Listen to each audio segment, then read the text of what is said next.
All right, let's just jump right in. If you had to build a profitable AI startup from scratch, like starting today, how would you even begin? Well, today we're going to break down the exact playbook for 2026, and it comes from a founder who has actually done it.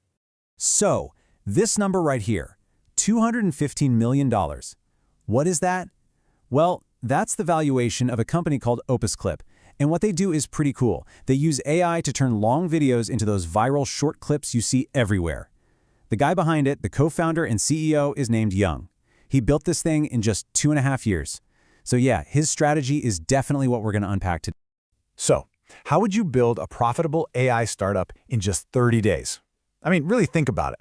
And look, this isn't going to be some theoretical academic exercise. Nope. This is a real, practical guide. We're talking about the playbook from a founder who has been in the trenches of this new AI world and, actually won. All right, so here's our game plan. First, we'll cover the new rules for building in AI. Then, we'll dive into how to start with a real pain point. After that, we've got a super interesting manual-first method. We'll also talk about what not to do in 2026, and we'll wrap up with how to find your own perfect, boring niche.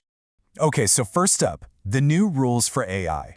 And let me tell you, the old playbook from 2023, it's basically obsolete. The ground is totally shifted under our feet. You know, all those strategies that worked a couple of years ago, stuff like we're the Chat GPT for lawyers or the Chat GPT for doctors, yeah, those are pretty much dead ends now. The big players, Google, OpenAI, they're moving so incredibly fast that what looks like a genius idea today could literally become a free feature in their next update tomorrow. And this is where Young has this really cool idea. He says founders today need to be aged. It means you can't just build on the tech that's available right now. You have to look ahead and build for that future.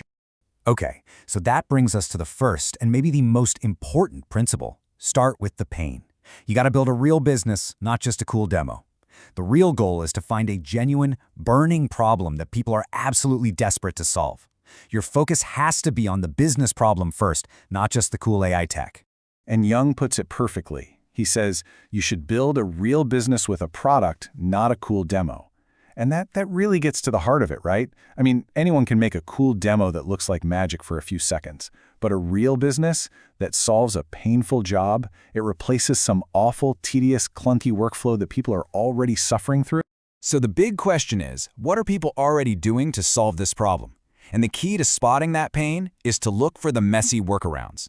Are they hiring freelancers to do this? Are they juggling 5 different tools in some crazy duct-taped sequence? Are they spending hours of their own precious time just to get this one thing done?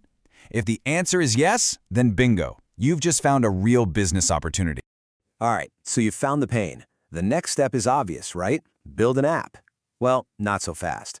This is where Young's playbook gets really interesting. He suggests something totally different, a way to find product-market fit without a product. It's this manual-first method. The whole idea is to forget about the user interface for a second and focus only on the final outcome. So here's Young's validation playbook. And this is exactly what Opus Clip did. First, they didn't build any software. Nope, they just manually engineered the final output. They made the short clips themselves. Then, they just emailed the results directly to potential customers. When they started getting over 60% positive feedback, people saying, wow, I love this, how can I use it? That was the green light. Only then did they build a super simple no UI version like a Discord bot and just let. And this is maybe my favorite part. The best signal that you've hit product market fit, it's not what people tell you they love your product. The absolute best signal is when your early users start complaining, but they're complaining that they can't use it enough. They're hitting their daily quotas, the queue times are too long, that frustration, that's the beautiful sound of real, desperate demand. All right, so we've talked about what to do. Now let's flip the script and talk about what to avoid in 2026. Because right now there are 2 really big traps that can absolutely kill your AI startup before you even get off the ground. So here they are, side by side. Trap number 1, building a feature for an incumbent. Don't build a little note taker that Zoom could just add next quarter. It's a death wish. Trap number 2, being a simple wrapper. This means just putting a pretty UI on top of GPT and calling it a day. Instead, you need to pursue owning an entire end-to-end workflow and solve a very specific vertical business problem. Okay, this brings us to the final and maybe most practical section, how to find your boring niche. This is a 3-step test for your next big idea. We're going to get super actionable here, a framework for finding an idea that can actually work in this crazy market. And trust me, the answer is probably not what you think. So the key concept here is something called service as a software. Let's define that. This is the new model where AI automates complex workflows that until now were always delivered as a human-powered service. Think about work done by marketing agencies or freelancers or even your own internal teams. The big opportunity is to find one of those services and turn that whole messy workflow into clean, automated software. So how do you find one of these ideas? Well, you run it through these 3 simple tests.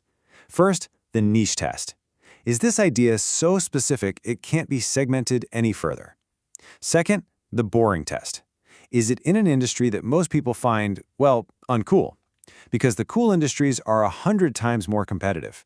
And finally, the service test. Are people already paying other humans to do this job manually?